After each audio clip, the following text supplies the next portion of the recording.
You can act all religious and everything. But what does that do when you're put to the test and you're outside those doors, you know? When we come in here to the church, we're going to come in here, we're going to give it 100 so that we can give it 100 outside of the church. You can come in here and put on a show, but if you don't give it 100 when you're outside of the church, you're not going to be ready for when the battle comes. I'll go over to my next point here. Only you can answer the call of God on your life. You can't look to your friends. You can't look to your pastor. You can't expect somebody else to do it for you. You have to do it yourself. And you know that's actually a really scary thing. If you think about it, you know, if you are going to try to fulfill the call that God's got on your life, it's going to take you out of your comfort zone. And you're going to have to do some stuff that you've never done before. And there's going to be times where it's not going to be cool, man. I'm kind of at that point right now in my life where I'm trying to step out by faith. And when you do that, everyone's going to think you're retarded. I mean, like Pastor Greg was living in Ohio, and he moved down here to Georgia. And, I mean, who does that? Like, you got a fine job in Ohio, you're doing good up there, and then you're going to move down to a state that you don't know anybody down there, you're going to go start a church? Yeah. Well, is there a church that already hired you? No, I'm going to make my own. What? Where are you going to make it at? I'm going to go to the projects. What? Okay. So Dad stepped out in faith, and now look at us now. If he wouldn't have done that, then none of us would be here right now. But that wasn't easy. Dad had to go out of his comfort zone, or Pastor Greg had to go out of his comfort zone. He had to move. He had to give everything. He had to give it 100%. Okay? So when he stepped out, he gave it all he had to fulfill the calling that God had on his life. He didn't hold back anything. Are you brave enough to take the first step of faith? That's a hard one. I could go into that, but go into it. All right, man. The first step of faith. I don't even know how to explain it without using one of Dad's stories. But let's see. There is all right. So y'all know the band August Burns Red? Yeah. I'll just go with this. Okay, there's a Christian metal band called August Burns Red, and their front man, his name is Jake, I think. I was watching a documentary, he was talking, and he was like, well, I was working a job, and one of my friends was like, hey dude, there's this band, it needs a front man, you should go try out. And he was like, okay. So he goes in and he tried out, and they were like, well, we don't know if we're going to take you as our front man or not, so how about you go on tour with us for like 3 months, and then we'll tell you if we're going to keep you or not, right? So this man goes, okay, quits his job. Okay, how's he going to pay his bills, right? I don't know if he was married at the time or if he had kids, but I mean, he's not super young.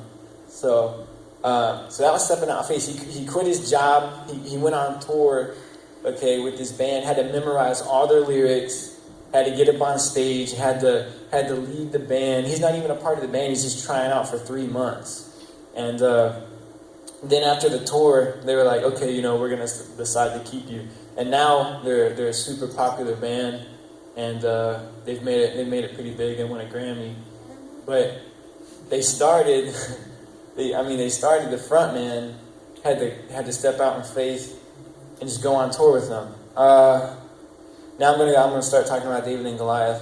A lot of people, when you were taught the story of David and Goliath in church, it was always like, okay, so David goes out there, he's like, 15? I don't know. He's a young kid. He goes out there and he goes to fight this giant that's like 13 feet tall, this huge giant. Okay, let alone a little kid probably can't beat a grown man, but he's going to beat a giant, right? And on top of that,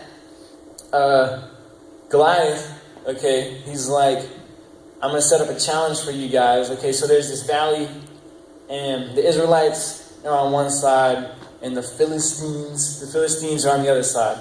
And so Goliath comes down, and he's like, okay, so the challenge, I'm going to set up a challenge, right? And he's like, you guys send down your best man or one of your guys to come fight me, and if I win, then your whole army will be slaves to us. And if he wins and kills me, then our whole army will be slaves to y'all. Okay. So all the soldiers, when David gets there in the story, by the time he gets there, okay, he's there delivering food to his brothers, and Goliath comes out and starts talking trash.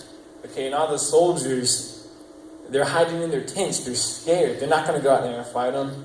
And looking at this differently, looking at the story of David and Goliath differently, you could say a lot of the Christians are acting as if they're one of the scared soldiers.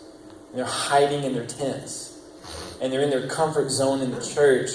But when they're at work or when they're out and about, they don't give it 100. I mean, there's plenty of opportunities that I pass up when I'm walking by somebody and I say, hey man, how you doing? Just being polite.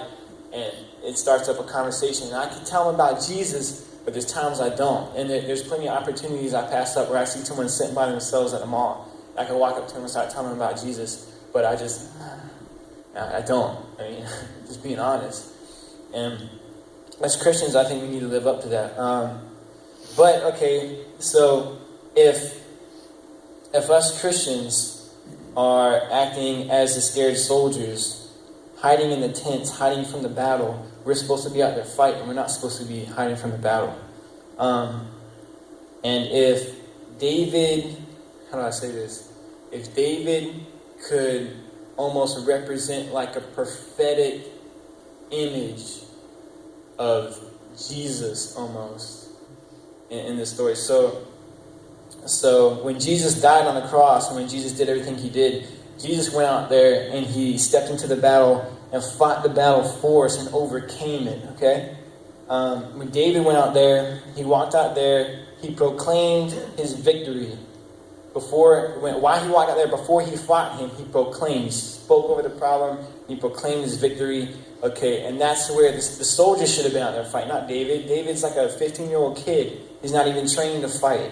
Okay, but he went out there and he pretty much did their job for him, okay? So sometimes that's a lot of what Jesus has to do.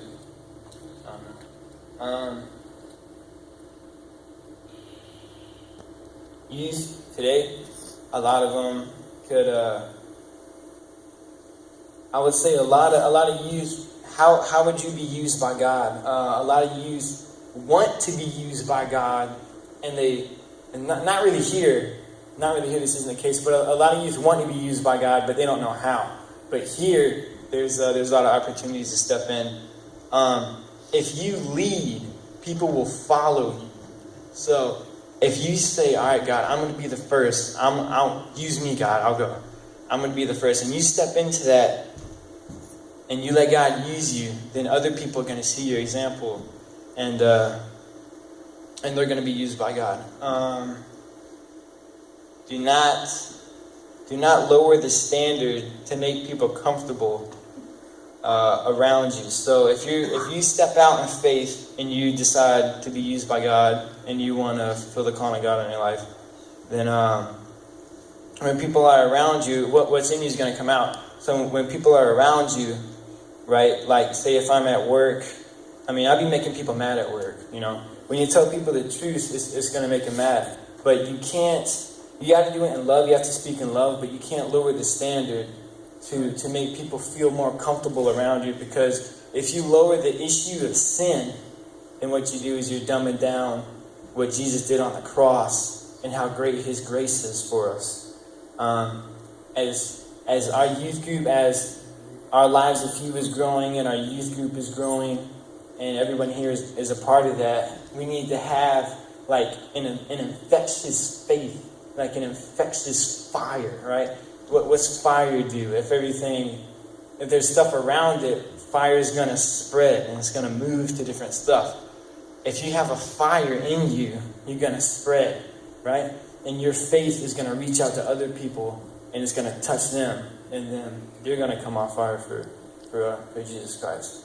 But going back to the story of David and Goliath, Goliath goes out there, right? So they got this battle set up, whatever, in the valley.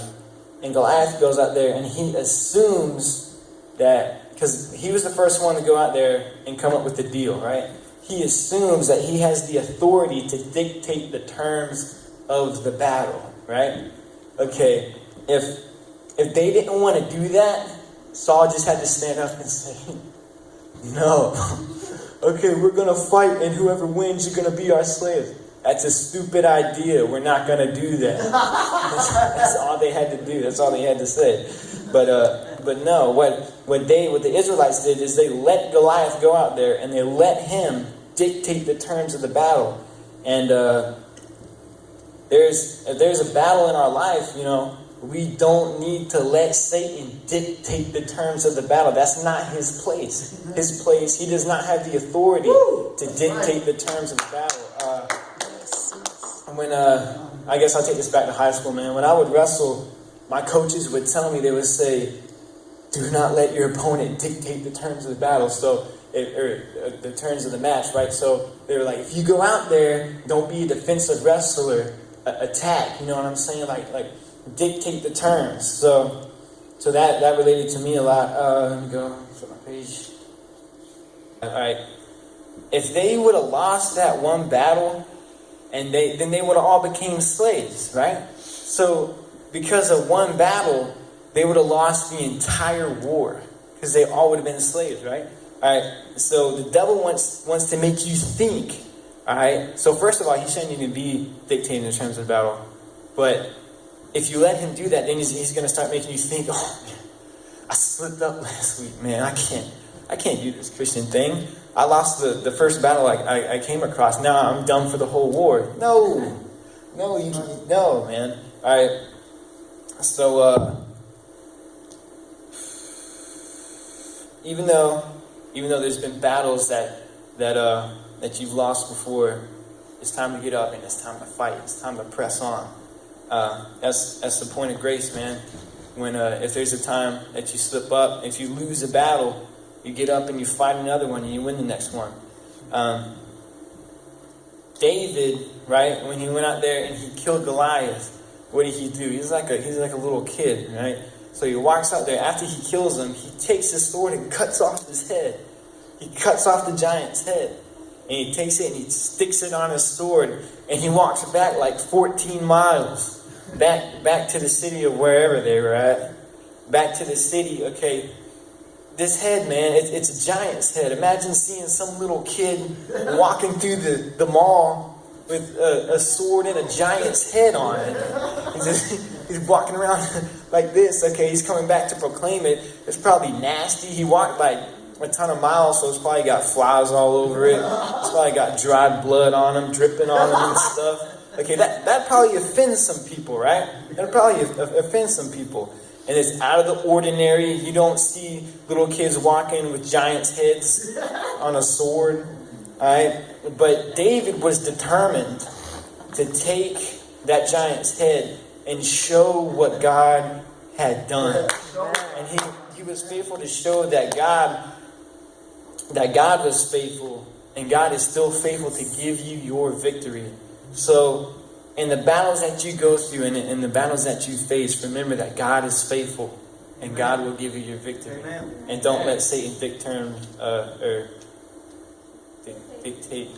the terms. That's it. Amen.